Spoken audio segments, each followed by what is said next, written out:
El día de hoy tenemos el honor de recibir la visita de Luis Tapia. Él es director general del Instituto de Libre Empresa, es presidente del Centro de Liberalismo Clásico, economista, profesor de la UPC, autor de varios libros, y nos va a explicar sobre el programa 5 Reformas. Así que le cedo la palabra. Muchas gracias, Carlos. Muy amable tu invitación. Bueno, el objetivo de la presentación es informar al público, a los que nos ven por YouTube, por el video, en qué consiste estas reformas que el Perú necesita, ¿no? Son reformas liberales, son 5 reformas que las vamos a explicar uno a uno. Y básicamente lo que queremos es que una vez que hayan enterado, se hayan informado bien de estas 5 reformas, puedan tomar acciones de aprender a profundidad a través de lo que estamos haciendo desde el Instituto de Libre Empresa, que tenemos un diplomado que ya va a culminar el próximo año, y puedan participar en el próximo foro, el 4º foro, ahí en Paraguay, que se va a realizar del 21 al 24 de marzo.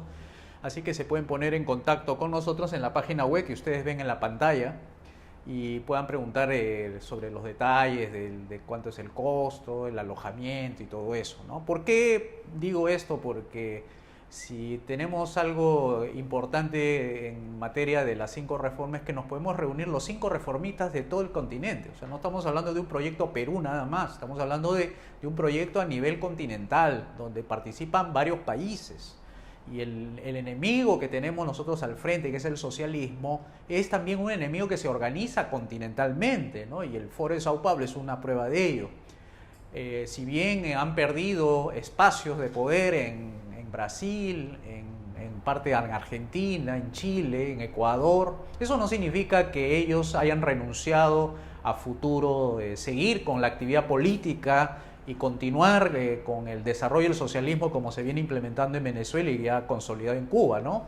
Sino que ellos también se están preparando para la próxima vez que tenga que existir una nueva elección. Ellos van a participar y de manera activa ya lo están haciendo desde ahora. Participan intelectuales, participan académicos, participan gentes de ONGs, participan incluso a profesores universitarios de famosas universidades acá en Lima. Entonces no estamos hablando de un enemigo que se queda ahí de brazos cruzados esperando que termine el periodo de gobierno, sino que ya desde ahorita están preparando su terreno para tomar el poder dentro de poco. En el caso peruano, la situación también está, en una posición muy difícil, ¿no? Ya hemos tenido un referéndum hoy día donde se ha dado ya a conocer de la famosa resultado del sí, sí, sí, no, lo cual es un plebiscito para el gobierno, es decir, le está dando una carta blanca al gobierno para que pueda realizar no solamente reformas políticas, sino también reformas económicas. Y es posible, según lo que entiendo por los análisis que realizan personas que hacen seguimiento, monitoreo al gobierno, es que el segundo paso que van a dar es reformar el capítulo económico. Y este capítulo económico es lo que le ha dado la prosperidad al Perú, por lo menos hasta lo que conocemos en sus niveles actuales, que ha descendido la pobreza extrema de 58% a 22%. Ha sido posible por este marco institucional que nos ha brindado desde el año 93, a partir de la Constitución, que es posible que el Perú haya tenido los niveles de progreso, ¿no? Y que nuestros hermanos venezolanos, así como colombianos, españoles, estén viniendo al Perú porque encuentran una cierta oportunidad aquí en el Perú, gracias a este marco institucional de la limitación de los poderes desde el artículo 58 para adelante. Bien, esta es una pequeña introducción de lo que pienso hablarles, pero vamos a lo básico en materia de ciencia política. Lo que ustedes van a ver aquí a continuación es lo que se llama el mapa ideológico, donde hay 4 cuadrantes, ¿no? Y los cuadrantes están organizados desde menos individuo a más individuo y menos Estado, y desde menos democracia a más democracia. Este mapa ideológico es de un hermano venezolano, Marco Polesel, que él es que ha elaborado esta infografía, donde nos muestra los cuadrantes, ¿no? Este es el cuadrante, donde las libertades individuales y la democracia está más consolidada, y las corrientes ideológicas que ustedes ven aquí, está el liberalismo cristiano, la democracia liberal, el liberalismo, la democracia cristiana, la centro derecha, los liberales, los conservadores, que son los que dominan este espectro, ¿no? Cuando uno pasa de este espectro a este espectro, Lo que se está modificando básicamente es que la importancia del individuo va reduciéndose y va cobrando mayor importancia es el Estado, pero manteniendo todavía los niveles de democracia representativa, ¿no?, en estos niveles de aquí para acá. Pero ¿cuáles son las corrientes ideológicas que todavía son democráticas, todavía no son dictaduras? Son la centroizquierda, la socialdemocracia, el estatismo, el socialismo liberal, el socialismo democrático, el laborismo de Inglaterra, etc. O sea, acá estamos hablando de que hay democracia, porque participan, digamos, partidos políticos, todavía las libertades civiles son, permitidas, sin embargo, el individuo pasa de un nivel de ser importante a ser menos importante. Es como si aquí dijéramos el primer artículo de la Constitución de un país con mayores libertades y mayor democracia diría: el individuo es el fin supremo de la sociedad, por tanto el Estado debe protegerla y garantizar su vida, libertad y propiedad. Pero cuando tú te pasas a este nivel de aquí, otro cuadrante, ya cambia la primera Constitución. Ya no diría eso que acabo de mencionar, sino diría: el Estado es el fin supremo de la sociedad, por tanto todos nos debemos a respetarlo, obedecerlos. Y entonces ya el individuo dejó de ser el fin supremo, sino el Estado. Y cuando la Constitución cambia en ese primer punto, ya el gobernante de facto se convierte en el ser más importante de una sociedad. El decir Estado es como dijera Luis XIV: el Estado soy yo. Entonces es peligroso, no solamente porque las ideologías lo difunden, lo esparcen, lo educan, capacitan a la gente, sino que una vez ya implementado una constitución, es bien difícil cambiar una constitución. Todos los que están del espectro para abajo, estamos hablando ya cuando ya la democracia deja de ser la forma de gobernar. Ya esto podría ser ya dictadura. Ahora bien, no la dictadura, no solamente hay dictaduras de derecha, que es esta parte de acá, hay dictaduras de izquierda. Estamos hablando ya del socialismo duro, el comunismo, que hasta podríamos hablar de Sendero Luminoso, podríamos hablar del fascismo, el nacionalsocialismo, y acá habríamos que señalar que si bien no es comunismo desde el punto de vista económico, pero sí es un capitalismo autoritario, tipo Pinochet. O sea, se hace libre mercado, pero las libertades civiles y políticas están restringidas. No hay partidos que compiten para tener el poder, sino que es un gobernante de facto, que es el que finalmente gobierna, pero bajo un marco de reglas de juego abiertas y libres para que la gente pueda hacer empresa. Pero de ahí no pasa más. Ese es caso Singapur, Chile, algunos tigres asiáticos que tienen bastante el régimen jerárquico del Estado en la vida política, no en la vida económica. Bien, entonces, ¿cómo lo trasladamos esto en un marco nada más de dos, de izquierda a derecha o de derecha a izquierda? Bueno, si vemos lo que es el espectro político del Perú desde el año 2017, todos los partidos políticos que están en oferta en estos momentos, que se ofrecen, digamos, para gobernar, ideológicamente estarían en el cuadrante del izquierdismo. O sea, tú dirás, PPK es de derecha, sí, pero es la derecha de la izquierda. No es la derecha que estamos hablando aquí. La derecha está vacía en el Perú. O sea, ni siquiera hay partidos de centro. La mayoría del espectro político está jalado a la izquierda. Por eso vas a encontrar mucho en el lenguaje popular el socialcristianismo, el socialdemocracia, los progresistas, los reformistas, la centroizquierda. Ese lenguaje es muy común en el Perú. Pero tú no vas a encontrar partidos que te defienden pues de forma abierta las privatizaciones, las desregulaciones, la gente te habla de la empresa privada y que ganar y que hacer dinero es normal, es bueno, ¿no? Sino que en cierta manera está condenada, perseguida a través de impuestos, regulación. No, a la empresa no se le puede tener en libertad porque hace daño al público, etcétera, etcétera. Entonces, todas estas ideologías en las que combaten este tipo de regulaciones no existen. O sea, no hay este espacio cubierto. Todo lo que tenemos en oferta política es izquierda. Menos izquierda, que es la que está acá, más izquierda, que es Sendero Luminoso, Patria Roja, todo eso. O sea, el Perú se encuentra hacia la izquierda, por más de derecha que puedan decir acerca de PPK, PPC, etc. ¿Ya? Para que conozcan un poco este espectro ideológico. Bien, entonces decía que nosotros en el Perú nos encontramos prácticamente hacia la izquierda toda la oferta política, o sea, oferta de derecha no hay. Y la derecha que supuestamente la gente cree que existe es la derecha de la izquierda, ¿no? ¿Por qué? Porque todos los partidos que nos ofrecen sus idearios son de este tipo, de la izquierda, del socialista, reformista, centroizquierda, lo que le llamamos los caviares, que es este grupo de acá de la centroizquierda, el socialismo, y bueno, ya al extremo, pues que ya ustedes conocen, del Sendero Luminoso, Patria Roja, todos aquellos que salen a bloquear pistas, carreteras, que quieren cambiar la Constitución, donde está Verónica Mendoza y compañía, todos los que dominan la agenda política, por ponerle el caso de los temas políticos, lo maneja, es la agenda izquierdista. Pero aquí, que es lo que yo me voy a dedicar a explicar de aquí para adelante, donde no hay una democracia liberal todavía consolidada, apenas se ha abierto algunas entradas, digamos, para hablar un poco de democracia liberal, digamos, ¿no? O sea, hablamos de democracia liberal como gobierno limitado, que eso no es lo que ofrece ahorita los partidos. Lo vamos a ver a continuación, por eso que vamos a hacer énfasis en esta parte que es el ideal desconocido, como decía Ayn Rand, ¿no? En su libro.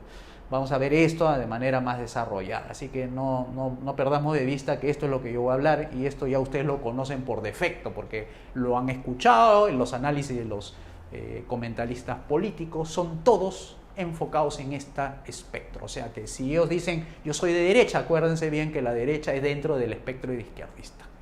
Vamos a hablar a continuación de esto.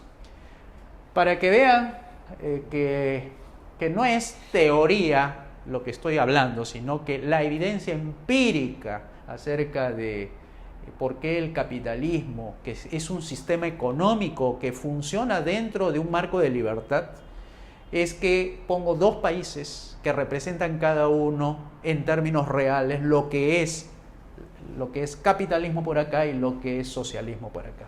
Comencemos con la población, que en Cuba son 11 millones y en Singapur son 4. Y el PBI, entendido como el medidor de la riqueza de un país en términos de bienes y servicios, en Cuba producen en términos de bienes 68.000 millones de dólares. Un país con menos población y es más pequeño territorialmente, produce en riqueza 297.000 millones de dólares. Con menos gente producen más riqueza que con más gente, ¿no? Lo que se quiere decir es que si tú lo mides en términos de repartición de riqueza de manera equitativa, el valor que recibiría cada cubano sería algo así como $6.000. Pero ya sabemos que ellos no reciben 6.000, sino que el gobierno recibe la mayor parte y un pedacito es para ellos. Pero miren cómo de forma desigual reciben en promedio cada singapurense $55.000 en términos de riqueza. Es decir, ¿esto equivale a qué? Casa, educación, alimentación, servicios que puede ser de medicinas, educación, entretenimiento, que si tú sumas todo lo que pueden ellos gastar es esta cantidad, $55.000 al año versus 6.000, que ya sabemos que esto dentro de estos 6.000 se llevará un 90 o 80% el gobierno, el resto es para la población. Por eso que dicen que los cubanos viven con $60 al mes. Es el caso de un hotel en Cuba. El hotel paga por trabajador algo de 500 euros, porque la mayoría de inversiones son de España, en la isla de Cuba. ¿Y cuánto es lo que recibe el trabajador de esos 500 euros que le paga? Diferente, el dueño del hotel le paga al gobierno para que el gobierno a su vez le pague al trabajador. De esos 500 euros que le paga al Estado, el trabajador cubano solamente recibe 50 y el Estado se queda con 500. Para que vean el nivel de pobreza que hay allá, a pesar de que él paga, ¿no? Le dice, mira, acá está. Pero como yo no le puedo pagar directamente al trabajador en su cuenta privada en un banco, porque está prohibido, no es permisivo, sí le doy al gobierno para que le pague al trabajador. Pero el trabajador, ¿cuánto recibe de esos 500? Solamente 50. Y con eso se tiene que conformar a vivir. La expectativa de vida anda por ahí, ambos. La mortalidad es menor en el caso de Singapur. Las líneas telefónicas 52 sobre 1.000 personas y aquí es 1.258 sobre 1.000 personas, o sea que tienen más líneas telefónicas que población. Números de PC 31, acá 622. 11 usuarios de internet por cada 1000 habitantes, 504 por cada 1000 habitantes. Pistas asfaltadas, 49% en Cuba, contra el 100% en Singapur. La ayuda por habitante se le da de $5 nada más lo que puede ayudar al gobierno. Acá, ¿por qué es 0? No necesitan. Son tan ricos que no necesitan una ayuda del Estado, ¿no? Bueno, 4 millones de fuerza laboral, 78% constituido por fuerzas del gobierno, y acá son 2.9 millones de 4 millones, o sea, es más del 80% que son privados, ¿no? Etcétera. Estos son los niveles de productos que exportan, y estos son, ¿no? O sea que un país más pequeño produce más riqueza. O sea, no es un tema de raza, no es un tema de cultura, no es un tema de localización, no es un que él tiene el mar y yo no tengo el mar y por eso él es más desarrollado. No, aquí estamos hablando de una ciudad-estado, ¿no? Es el sistema de gobierno lo que cambia todo. Y para pasar al tema ya peruano, esto es una comparación de constituciones, de dos constituciones básicamente, el 79 contra el 93. Y miren los resultados económicos a partir del cambio de leyes en el Perú. Cuando se promulgó la penúltima constitución fue el del año 79. Y esta constitución que se aprobó en el año 79 era una constitución socialista, ¿ya? Y el PBI que producía era más o menos 158.000. 10 años después de la implementación de la Constitución, el año 89, prácticamente el PBI seguía siendo igual. O sea, en progreso no había diferencia poca, unos 1.000 millones. Pero cuando se implementa la Constitución del 93 y pasa 10 años después de la Constitución del 93, la evolución fue 245.000 millones. O sea, 10 años después de la Constitución del 93. 21 años después de la Constitución del 93 pasa de 245.000 a 574.000 millones de soles. O sea, miren la diferencia entre esto y esto. ¿Por qué pasa algo de 159.000 a 245.000? Es simplemente cambio de reglas, cambio de leyes. O sea, las leyes de aquí son las leyes buenas. Las leyes de aquí son de las leyes malas. Con leyes malas produce menos riqueza. Con leyes buenas produce mucha riqueza. ¿Qué es una ley buena? Es una ley que le permite a la gente explotar lo mejor de sí. Es una ley buena. Sacar lo mejor de la persona. Esa es una ley buena. La ley mala que saca de la persona, lo peor de la persona. ¿Y cuáles son esas leyes que sacan lo peor de las prohibiciones? Por lo general las prohibiciones sacan lo peor de la persona. Le dice, no hagas esto y hace eso, ¿no? Entonces, las prohibiciones no funcionan. Las prohibiciones simplemente generan conductas que distorsionan el comportamiento natural de la persona. Entonces ya ustedes entenderán la informalidad, el narcotráfico, la falta, la pobreza, la falta de oportunidad. Esas son conductas que han sido reguladas, controladas y que no permite sacar lo mejor de uno. La ley buena saca lo mejor de uno y ahí ven los resultados. Crecimiento promedio con las leyes que prohibían a las personas, 0.7%, menos del 1% en términos de riqueza. Y cuando tú ves, cuando saca lo mejor de las personas, mira, 8.6, 9.3 de crecimiento promedio de la década. La inflación, algo que estaba en 67% en el año 79, 10 años después, crece a 33.983%, pareció el caso de Venezuela. Y ya está anualizado, anualizado. Y acá cuando se pone la ley buena en este caso del dinero, porque la inflación es producida por el dinero, este 2.3 y este 3.2 comparado, ¿qué cosa quiere decir la ley buena aquí? La ley buena quiere decir que acá se le pone límites al gobierno para que no siga produciendo más dinero de lo que se debe. Independizar al Banco Central para que no se guíe de criterios políticos y no malogre la moneda, ¿no? Porque el tema es que si tú malogras la moneda, haces perder poder de compra a la gente. Eso es ley mala. Ley mala es dejarle al gobierno que cree el dinero que se le dé la gana con tal de arruinar la economía popular. Esto. O sea, la idea de poca inflación es porque le has quitado todas las posibilidades al gobierno para que pueda malograr el poder adquisitivo de la gente. Y acá no, acá le dabas poder. Igual la tasa de desempleo, que era muy alta acá, baja en cierta manera, 20 años después. El número de huelgas, que era muy frecuente en el país, baja de 600 a 89, ¿no? Entonces, es decir, la pobreza país, ¿cómo cae?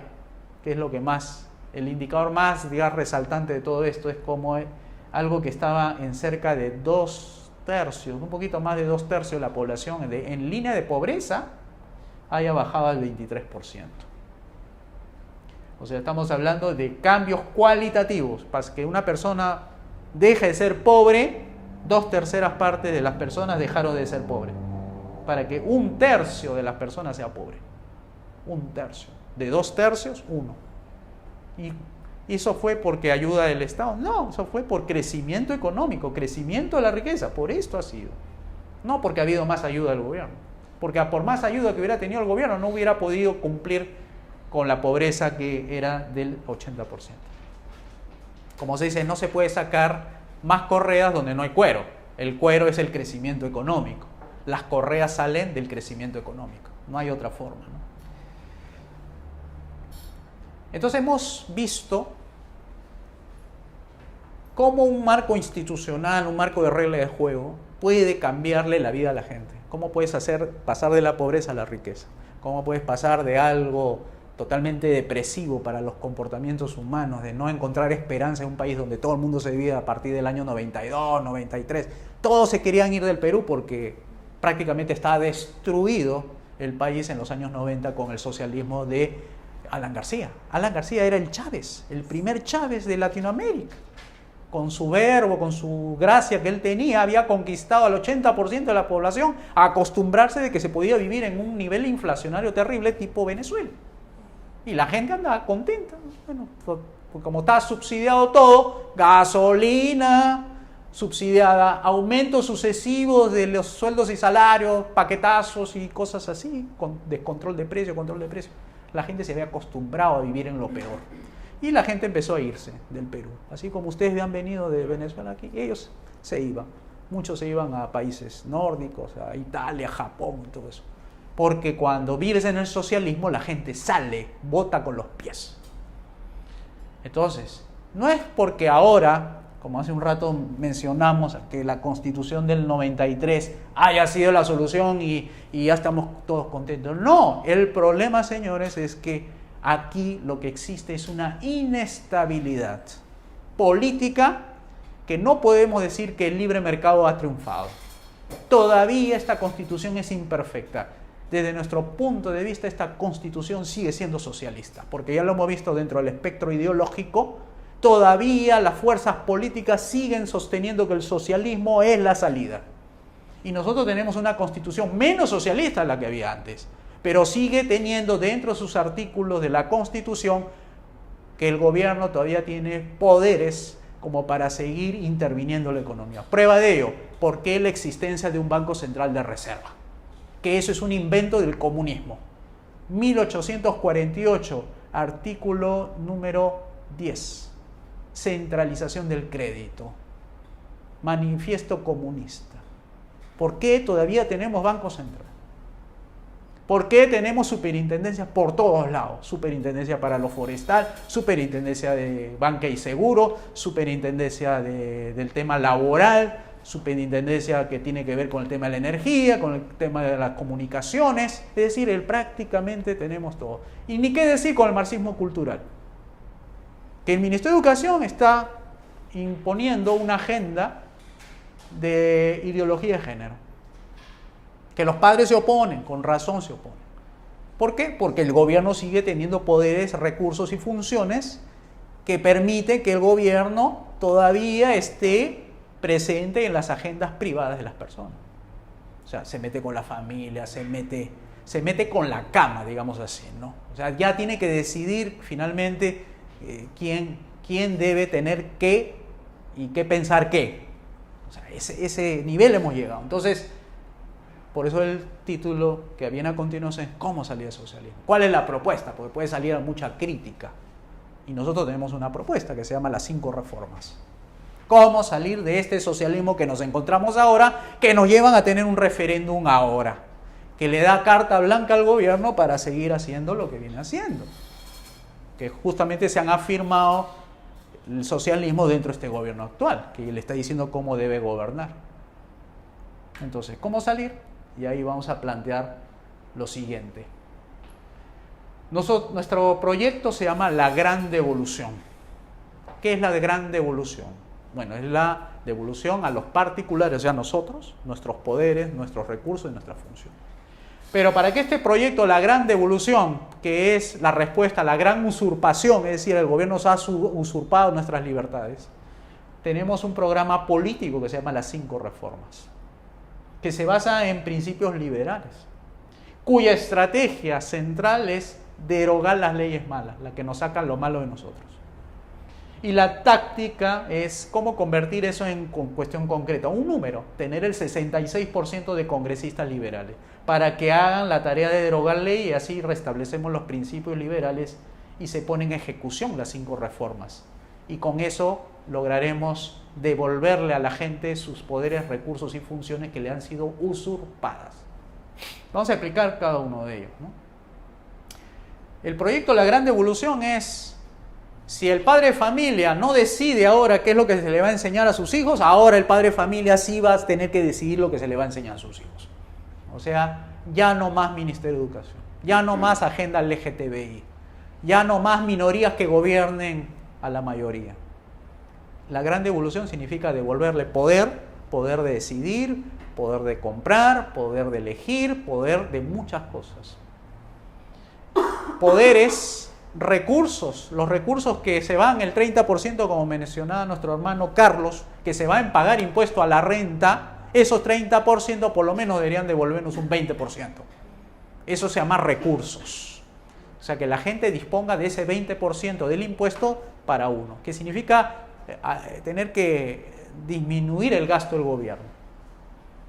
Y funciones. Las funciones del Estado ya no serían las que tenemos actualmente, que son 19 ministerios, y pasar a la reducción gradual de esas funciones, que serían 3 funciones: justicia, seguridad e infraestructura. El resto de las funciones es del sector privado. O sea, educación, privada. Salud, privada. Todo privado. Después explicaremos por qué se puede hacer eso. Porque pueden ahí saltar mucho y decir, pero ¿con qué plata se puede hacer esto? Bueno, vamos a explicar eso a continuación. Los 3 principios liberales son estos. Gobierno limitado. O sea, todo nuestro programa político se enfoca en desarrollar estos principios políticos. El mercado libre. Libre para poder poner lo que uno quiere, ¿no es cierto? Propiedad privada entendida como esa transferencia, esa disfrute, lo que se llama aprovechamiento y destrucción de lo que es de uno. Si eres un real propietario, podrías transferir, usufructar, disfrutar y destruir lo que es tuyo, ¿no? El mercado libre, como aquel sistema de cooperación pacífica que todo el mundo compra y vende, invierte, ahorra de acuerdo a sus criterios, etc. Y el gobierno limitado, ¿qué sería? Un gobierno limitado viendo que la gente no haga daño al otro, ¿no? O sea, no hay por qué pensar de que estamos hablando de un proyecto donde no hay Estado. No, sí hay gobierno, pero hay gobierno en sus funciones que le corresponde: asegurar la vida de la gente, la propiedad de la gente y su libertad de la gente. Eso es, el gobierno tiene que estar mirando eso, que no te secuestren, que no te quiten, ¿no es cierto? Entonces, con eso aseguras la tranquilidad de las personas, que puedan estar caminando tranquilas, se le cae la billetera, pasa 5 cuadras, regresa y encuentra su billetera ahí, porque nadie roba a nadie, porque el gobierno es vigilante de que nadie se apropie de nada, ¿no? Bien, ahora las 5 reformas, que ese es el proyecto pasado al tema programa. Una cosa es programa, otra cosa es proyecto. Proyecto es la visión plasmado en la sociedad, y las reformas vienen a ser el vehículo, cómo llegar a eso que yo quiero. Quiero tener un país libre de violencia, por lo menos minimizarla a unos niveles aceptables. Libre de corrupción. Bueno, ese ideal que tú quieres para tu país, quieres tener a tus hijos bien seguros, tenerlos bien educados, bien alimentados, en buenas viviendas, que tengan como se dice, un estándar de vida deseado por cada uno, ¿no? No teniendo que preocuparse del día de mañana, qué vamos a comer, y esas cosas se logran a través de este vehículo que llamamos las 5 reformas. Y vamos a emplear la primera reforma, que es la reforma política. O sea, hago el repaso: es reforma política, reforma económica, reforma educacional, reforma de pensiones y reforma de salud. La primera, que es la más importante, es decir, lo que quiero es cómo logro que el gobierno llegue a estar donde debe estar. ¿Dónde debe estar? En las funciones de justicia, seguridad y obras públicas. ¿Cómo logro? Haciendo reforma política, limitando al gobierno. El gobierno se ha salido de su lugar. Ahora hay que ponerlo en su sitio. Y por eso tenemos que hacer reformas. ¿Cómo? Reformando las leyes, reformando la Constitución, para que eso quede como camisa de fuerza. Para que el gobierno, los que gobiernen, no atropellen nuestras libertades, nuestras propiedades y nuestras vidas. Tenemos que encorsetarlo, ponerle una camisa de fuerza. O sea, aquel político que llega no llega a destruir a la sociedad, ni las propiedades, ni la libertad de la gente. Se llama por eso la aplicación del gobierno limitado, ¿no? Limitado para eso. No sirve el gobierno para otras cosas. Me pueden poner el caso de Finlandia, que tiene la mejor educación. Ahí esa es excepción. No es una regla general. No es que la regla general es a mayor Estado, mejor educación. Esa es una excepción que por ahí. ¿Y por qué lo pueden hacer? Porque tienen mucha plata. ¿Y cómo has podido tener mucha plata y pueden ofrecer una educación de calidad en Finlandia? Porque antes han sido mercados libres. Ahora recién se han vuelto socialistas. O sea, el socialismo puede cumplir en cierta manera su ideal cuando han sido ricos antes. O sea, yo puedo socializar mi riqueza, pero tengo que ser rico para distribuir mi riqueza de manera equitativa. Pero si yo no tengo riqueza, ¿cómo voy a distribuir? Pues, entonces, estos países que hacen con el socialismo las locuras que hacen, que es repartir riqueza a través de buena educación, es porque simplemente tienen los recursos. Pues. Pero para generar los recursos, la riqueza, primero tienes que dejar que el sector privado cree la riqueza para luego distribuirla. Bueno, esto se logra a través de la reforma política. La segunda es la reforma económica. La reforma económica es la aplicación del principio del mercado libre, es decir, libre para comprar, libre para vender, libre para invertir, libre para exportar, libertad de consumo, libertad de importación, libertad de venta. O sea, la libertad es esa, ¿no? Entonces, el mercado libre entendido como que todos dentro del mercado, tanto de bienes y servicios como el mercado laboral, el mercado de capitales, el mercado de recursos naturales como el mercado del talento empresarial, puedan disponer de sus propiedades como mejor le parece. Es libre. Ahí no interviene el gobierno para nada. Solamente interviene el gobierno en un mercado cuando alguien le hace daño a otra persona. Por ejemplo, yo lo estafo a él, el gobierno entra porque el demandante le dice, señor, este señor me ha estafado. Entonces el gobierno interviene ahí y le dice, a ver, vámonos al Poder Judicial y vamos a ver el asunto entre ustedes dos. Pero no interviene en el tema, yo voy a regular a los dos para ver cómo se deben comportar. No, eso no estamos hablando. Estamos hablando, el gobierno interviene cuando hay daño a la propiedad, al honor, la dignidad, esas cosas intervienen. No interviene para decir cómo debes tú vender, comprar, invertir. Por eso que cuando dije al comienzo, ¿qué cosa debería hacer el gobierno? Solamente legislar, supervisar, cuidar ¿qué? Las vidas, las libertades y las propiedades. O sea, nada de superintendencia, nada de SUNAFI, nada de Ministerio de Trabajo, porque eso es regulación. Y ahí vienen las 3 reformas, la educativa, la de salud y la pensionaria. Esto es ¿cómo? A través del principio de la propiedad privada. ¿La propiedad privada de qué? De unos famosos vouchers, unos bonos que se refieren a unos cheques con nombre y apellido intransferibles. O sea, no se puede comprar ni negociar nada. Simplemente se le da en esta transición de pasar del socialismo al capitalismo, hay una transición de adaptación de la sociedad a la nueva regla de juego. No sé si recordarán el año 92, en noviembre, cuando el gobierno de ese entonces sacó un paquete legislativo de 300 normas. Y de la noche a la mañana se convirtió algo que era socialismo al 100% a convertirse en un mercado libre al 10%. Fueron 300 decretos legislativos donde se anuló todos los monopolios incluso Petroperú, toda esa información que había antes que no podía distribuir otra empresa salvo él, los grifos, todo que no se podía, entró Repsol, entró Telefónica, empezaron a las inversiones a fluir. ¿Por qué? Por un cambio legislativo. Bueno, esa transición de pasar del socialismo al capitalismo, van a haber acomodos y reacomodos. O sea, hay gente que van a salir de los actuales niveles de, digamos así, del Estado donde trabajan. Ministerio de Trabajo, como no va a haber Ministerio de Trabajo, van a pasar al Ministerio de Justicia o al Poder Judicial. Porque estos ministerios ya no van a existir. Ya no va a haber Ministerio de Educación ni Ministerio de Salud. ¿Qué vamos a hacer con la gente que trabaja para el Estado donde ya no debe existir más ministerios? Se van a quedar en el aire, dirían muchos. Se van a quedar, lo van a votar tipo Fujimori en los 90. Chao, vete y ya toma tu liquidación, todo eso. No. Lo que pasa es que en el Perú hay mucho déficit en justicia. Por ejemplo, no es posible que un juez pues tenga que despachar como más de 100 expedientes. ¿Eso por qué es? Por falta de jueces. El Poder Judicial es el menos pedido aquí. Bueno, esa reforma judicial, que es la reforma política, va a dar lugar de que mucha gente que está en los ministerios pasen a la reforma judicial, o se pasen al sector justicia. El otro grupo pasará al sector defensa, el interior, marina, no sé cuánto. El otro grupo de los pasarán a los ministerios de transporte, comunicación, de que ve infraestructura. De repente va a quedar algún remanente por ahí. ¿Qué vamos a hacer con ese remanente?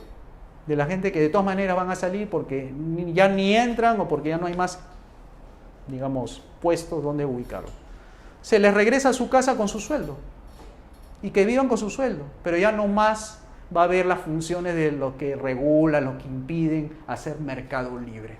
¿Para qué se hace eso? Para hacer que haya una ebullición, un surgimiento de inversiones pequeñas, grandes, de todas partes del mundo y se le diga, ¿cuál es el país más libre de invertir? El Perú, porque cuando alguien invierte no le pides ningún tipo de regulación. O sea, es libre para yo puedo venir con mi capital y ponerlo así, venga de Chile, de Ecuador, de Polonia, de Singapur, venga a invertir. Sí, lo único que se te va a pedir nada más es tu identificación. En cualquier parte sí puedes ponerlo. ¿Y cuánto es el impuesto? Bueno, 10%. Nada más, el único, universal y uniforme. 10%. Nada más pagas. Y entonces dice, bueno, si yo comparo en el mundo, ¿cuál es la cancha que está más libre? Es la peruana. Entonces todas las inversiones, tú sabes que en Wall Street todo el mundo se entera de lo que ocurre en los países. Y los bancos de inversión empiezan a pasarse la voy en el Perú, hay cancha libre para invertir cualquier cosa. Y llegan. Y además, las inversiones no necesariamente tienen que ser extranjeras, las peruanas. Aquellas, las peruanas esas que no le permiten tener bancos, porque tienes que poner 14 millones de soles de capital mínimo, cualquiera va a poder poner un banco. Se asocia con otra persona y pone un banco que sea con un capital de 40.000 soles, pero funcionará en una manzana.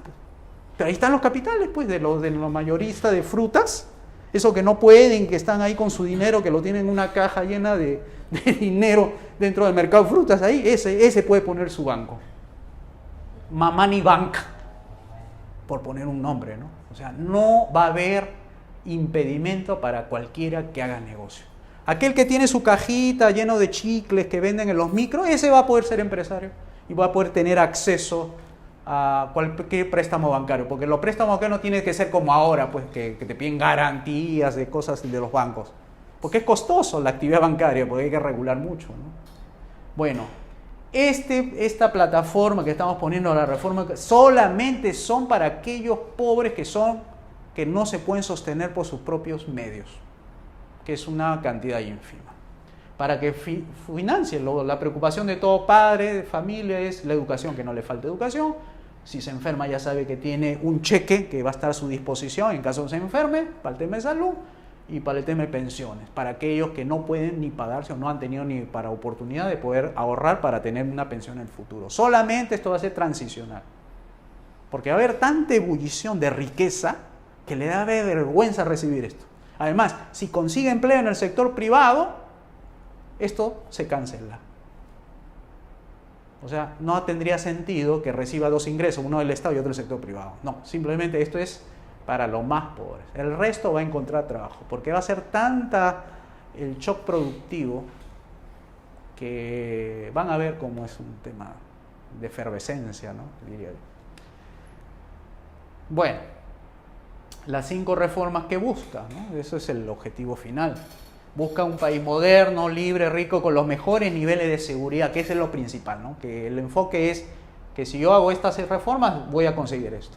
Sin seguridad nadie invierte. Sin justicia nadie invierte. Sin infraestructura, peor. Teniendo los niveles de ingresos para generar las condiciones necesarias para que puedan contratar educación y salud privada. Esas son las 5 reformas. Entonces, entrando ya a las definiciones, ¿cómo sería la reforma política? Que el gobierno esté limitado a tener buena justicia, seguridad, obras públicas, con la calidad en los poderes de recursos necesarios para cumplir. En la segunda reforma económica es prosperidad e ingresos altos, ¿no? O sea, que eso es lo que buscan, la prosperidad e ingresos altos, ¿no? No es empleo, porque empleo es el medio.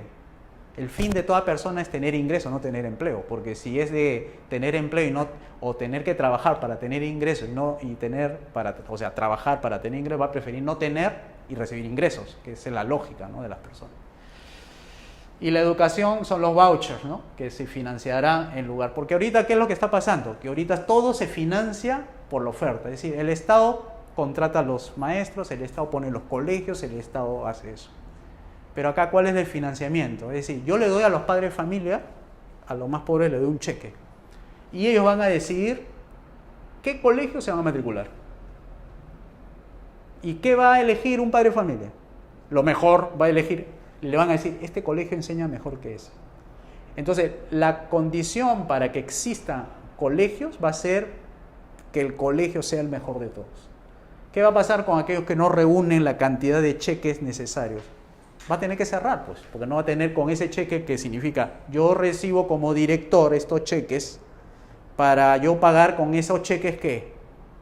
Mis cuentas, ¿no? Pago los profesores, pago el agua, la luz, el teléfono, con esos cheques, porque esos cheques, una vez que me voy al Banco de la Nación, lo convierto en soles y con esos soles pago. Pero esos cheques, ¿de dónde salieron?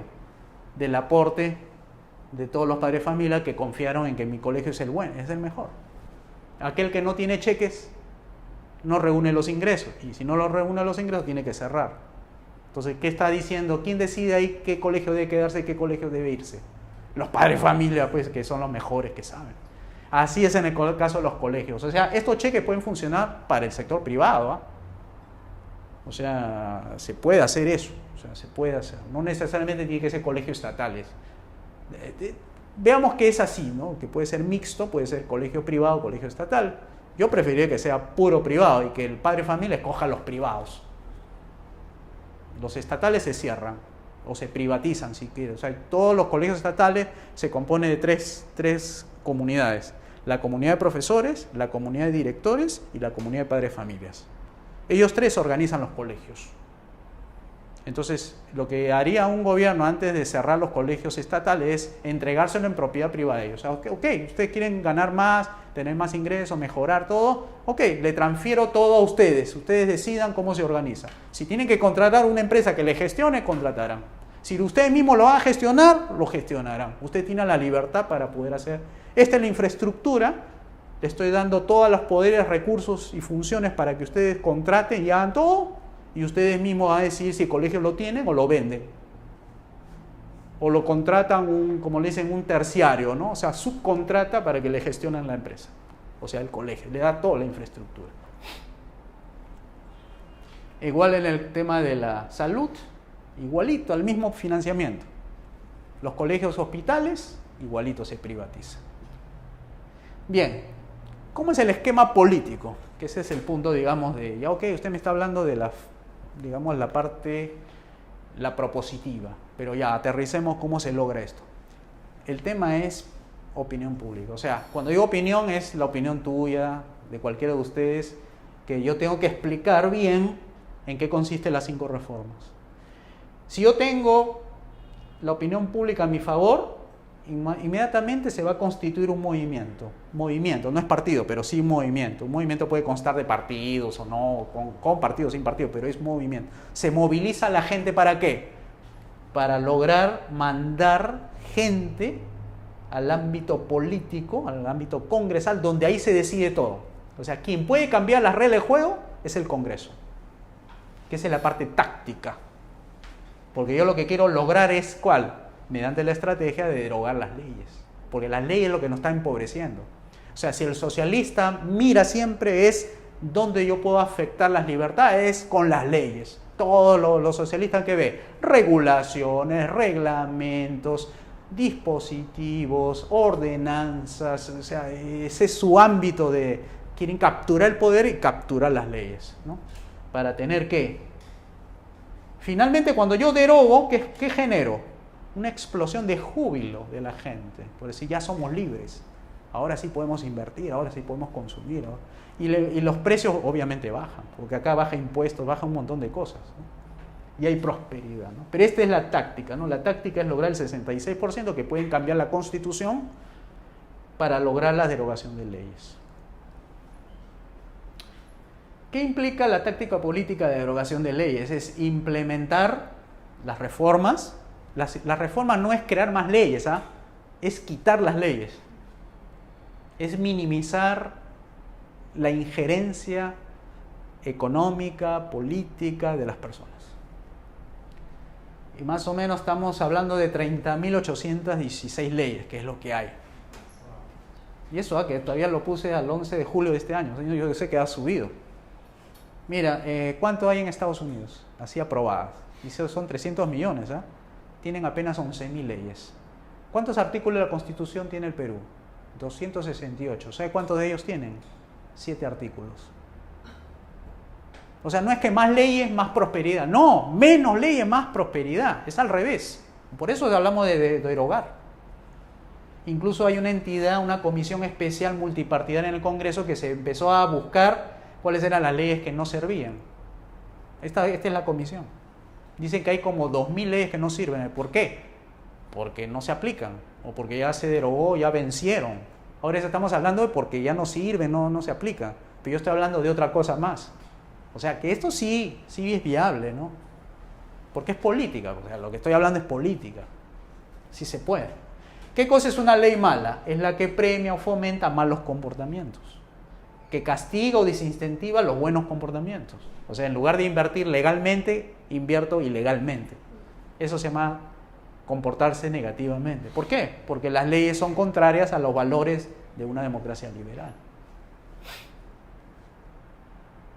Vamos a ver cuáles son las leyes malas que hay que derogar. Ahí seguramente van a prestar bastante atención. Todas las leyes que son permisos, licencias, controles de precios, las leyes antimonopolio, las leyes antidumping, las leyes de creación de empresas estatales, las leyes sectoriales de promoción, esa ley de fomento, ley de promoción agraria, ¡pum!, hay que derogar. Leyes con propiedad intelectual también, las copyright, las leyes de radio y televisión, por ejemplo. O sea, que nadie puede poner un canal de televisión. ¿Por qué? Porque lo tiene el Ministerio de Transporte y Comunicaciones. No lo puedes tener. No puedes poner tu canal. ¿Por qué? Porque el gobierno es el único que te lo puede dar. En cambio, en Guatemala existe la posibilidad de comprar y vender derecho de propiedad. O sea, poner una de eso es comprar, es ir al mercado y comprar. Hay gente que te vende licencias. Otros, leyes de impuestos excesivos, punitivos, fraudulentos, ocultos, diferidos, etc. La ley de banca y finanzas. Esta es la del dinero forzoso. O sea, tú tienes que hacer tus transacciones en soles. Ahí te están quitando la libertad, porque tú podías contratarlo en dólares o en euros. ¿Por qué en sol? Bueno, te están quitando tu libertad de transar, por ejemplo, ¿no? Ley de la banca fraccionada, el encaje legal, lo que tú dijiste. O sea, acá el gobierno le está diciendo a los bancos 14% o 22% no prestas, lo cual encarece, hace subir el tipo de interés, ¿no? ¿Qué otras leyes? La de bolsa de valores, ley de mercado de capitales. Todas esas leyes que tienen nombre son leyes restrictivas, no son leyes liberadoras, por así ponerlo. Ley de seguros. Lo único que puede haber es contrato privado entre las partes. Si violas una cláusula, te vas al Poder Judicial. Para eso lo reformamos al Poder Judicial, para que atienda justamente esos incumplimientos de contratos.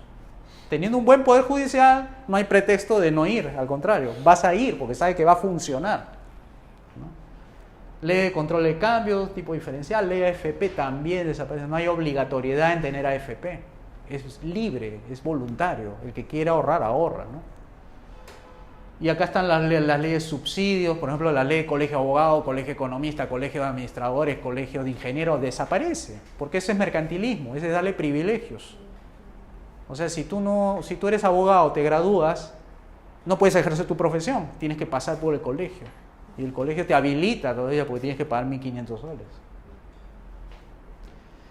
Las leyes de partidos políticos no habría, porque son asociaciones civiles. Como son privadas, es como decir que se metan con tu asociación civil para que digan cómo debes elegir, o sea, cómo debes financiarte. La ley de iglesias, etcétera, ¿no? No habría. ¿Para qué? Bueno. La ley de empleo, la ley salarial, o sea, salario mínimo, chao. Cualquier de estas leyes de accidentes laborales también desaparece. Leyes protectoras de niños también, porque los únicos que pueden proteger son los padres de familia, no las leyes. La ley que va a diseñar en las leyes sindicales igual, ¿no? Y las actividades, la ley de educación, ley de salud, ley de seguro social, ONP, también desaparece.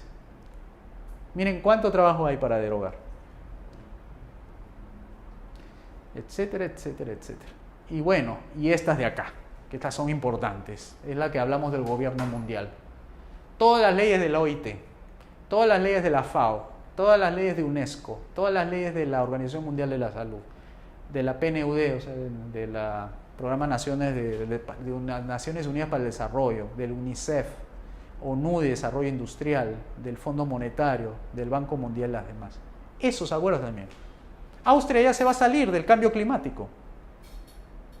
Ya se salió Estados Unidos, ahora Austria le sigue.